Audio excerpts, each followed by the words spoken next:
people, I was born on Jupiter. Earth people, New York and California. Earth people, I was born on Jupiter. Earth people, New York and California. Gentlemen, turn up that music and settle down, please. This is a serious meeting. We have a lot to go over. As you know, we just took control of the 6th and final playoff spot in the Northern Hemisphere. So give yourselves a hand, guys. Good job. Good job. Woo! Good job.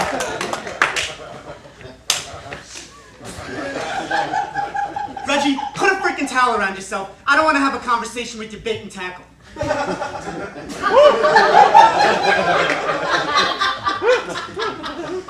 I'd like to start by saying I think that we have really embraced our season motto, which is, on any given day, any team is capable of beating another team. I think that this has really set the tone and is a major part of why we have won just over half our games. That being said, we have to stay hungry, okay? For tonight's game, we have to come out of this locker room fired up! Okay, we need to stay focused. The Schwandau crowd is known for their excess of Splanka gas. Okay, so you need to prepare your mucous membranes for that onslaught. Which is why you'll all find pepper spray and petroleum jelly in your lockers after this game. You'll also find the new uniforms in your lockers. We're now sponsored by the good people at Clorox brand chlorine tablets, guaranteed to keep your pool at a pH level of 7.5, or your credits back. Let's get to game strategy. First order of business, Reggie, you will not be starting this game. Arnell will start in your place. Why? You have the nerve to ask me why. I'll tell you why. Because in today's Sport Hollow front page, I have to see a freaking picture of you smoking a cigarette at the Cranbar Club last night. Why do you think I drown you guys first thing every season? What do you think the regimen of laps, breath-holding drills, push-ups, and HGH injections are for? Your freaking health? You do it because I want to win! Hey, do you think smoking should be part of our training, Reggie? Because then by all means tell me.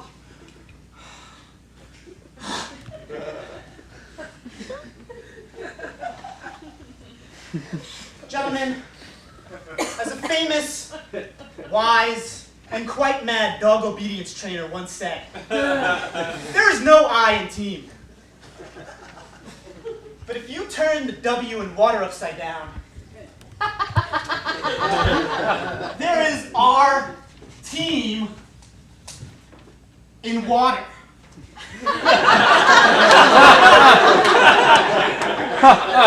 And there's a pool.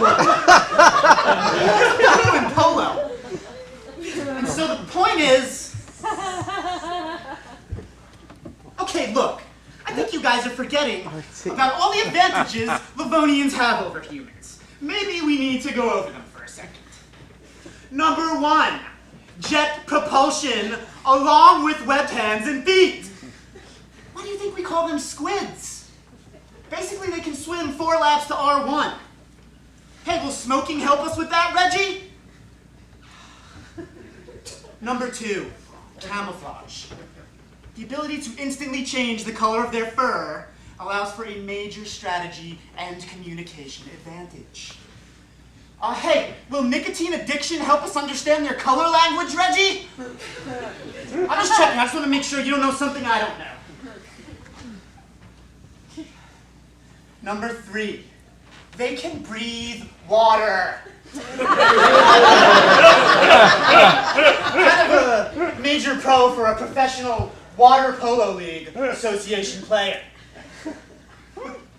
Number 4, they have 3 hearts, enabling much more efficient distribution of energy to key muscles and vastly greater endurance than a human.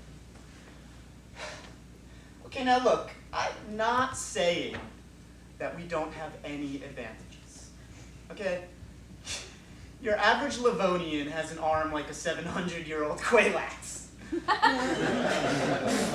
And their shots on goal are about as accurate as a Gisarian star map.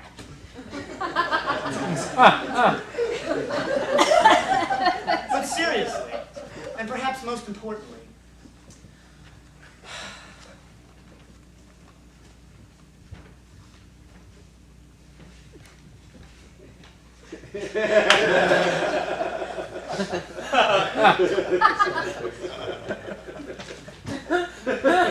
thanks to the Lavner cycle, over 70% of the league is in hibernation right now. So we need to take advantage of that while it lasts.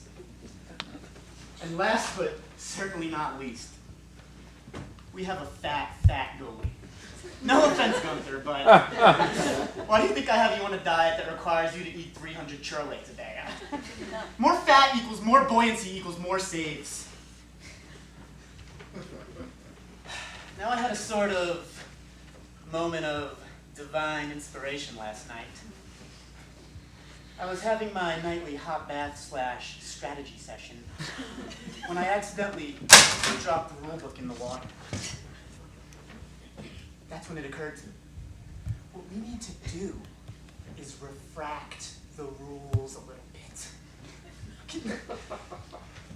Don't give me the shifty eyes, all right? I'm not talking about cheating, just bending.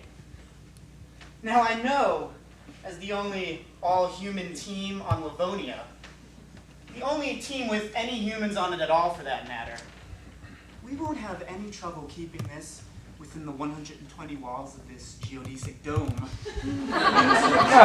Correct? Great. And let me introduce the newest member of our coaching staff. Gentlemen,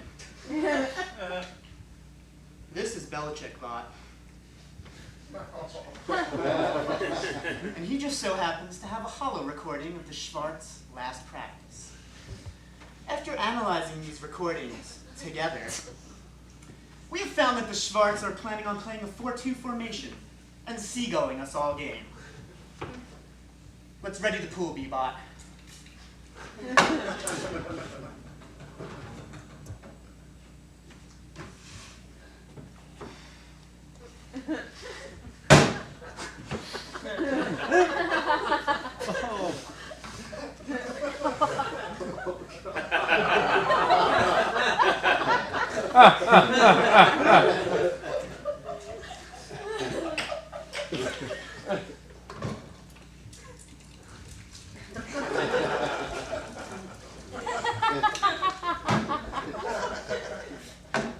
Okay.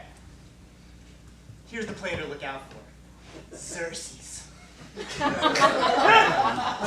wily vet and a master of camouflage. Now the vids clearly show Xerxes hanging back on defense. He's camouflaging himself the same color as the bottom of the pool.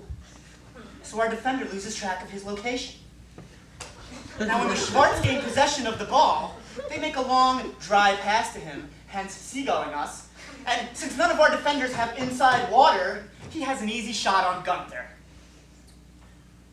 Gentlemen, we have to put a stop to this tactic without getting a brutality penalty. So here's what I think we do. I found nothing in the league rulebook about the use of dye in water polo. So it's simple. At the very beginning of the game, Arnell will mark Xerxes with the bioluminescent blood of the Urup. This will essentially nullify their whole camouflage strategy. Okay, now, you know what? Don't give me the shifty eyes again. B-Bot here crunched the numbers, and if we do this, our chances of winning increase by nearly 18%. Okay, look. It must be pretty obvious to you guys that this particular game is extremely important for me to win. You see, Xerxes isn't just another star player to me. He's also the Lavonian that ended my career.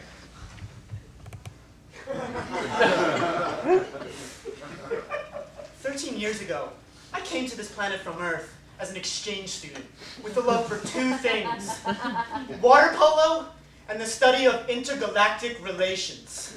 In that order. At the time, the thought of a human competing with a Lavonian in the sport was laughable. But I became the first and only human to have ever played on a Lavonian team. I gave everything I had to make it. I endured the jeers. I know what it's like to be called a flantash. To have an excess of splanka gas floated in your direction. In fact, I pioneered it. Over time, I was accepted by Squid Society as a tolerable anomaly. But more importantly, I was accepted by the team as a teammate. Everything was perfect until the day I became a casualty of intergalactic relations.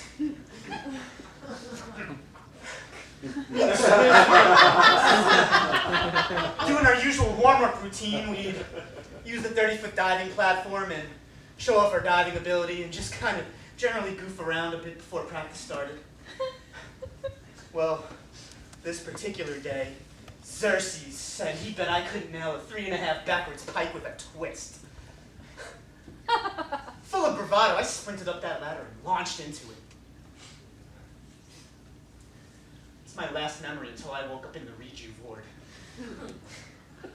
Now you know how Livonians love pranks. Turns out Xerxes thought it would be funny to close the plexi cover over the pool before my dive. Now I'm sure he just forgot about my skeletal system. In any case, early anatomy lost in translation, but nevertheless, both my tibia and much of my skull disintegrated upon impact. My career was over. You know, there's never a day that goes by I wish I was in that pool with you guys. But although my body be broken, there's one thing in me that has never been damaged. My spirit of competition. It's what separates us from the squids out there in that water. Humans have heart. Yeah, I know I said they have 3 hearts, Reggie! That is not what I'm talking about! Could you not interrupt me?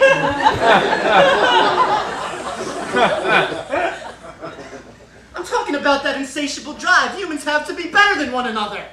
It's how we attract mates. And it's something that the squids lack with their disgusting external mating process. When they play the game, it's strictly X's and O's. But when you guys play, you're scanning the poolside for hosts. And that drive is what I want you all to tap into. For this game and for the rest of the season.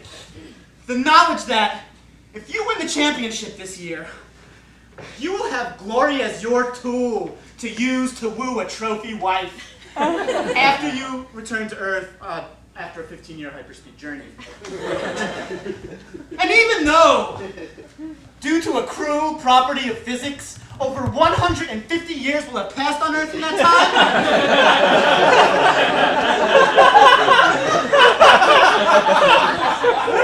time, you will be legends to both living and dead. Now get out there and avenge my tragedy!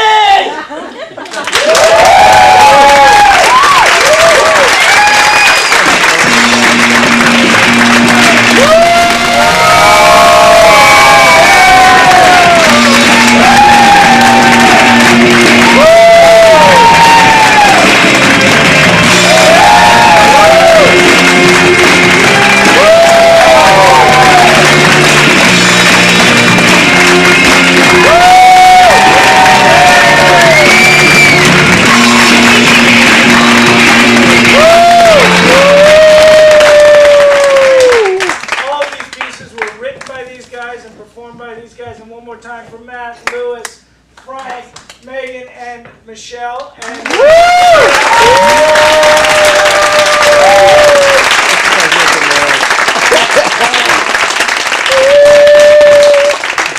thank you all for coming. www.theannoyancethea.com, which is a catchphrase I hope spreads throughout the tri-state area. There's lots of great shows here at the Magnet, so please feel free to get some postcards outside or check the website for everything. And there's a show coming up right now, and we need to change over, but you're welcome to stay in your seats. Or leave. Actually, you should leave, buy a ticket, and come back. You can do. But thanks very much for coming. Good night, everybody.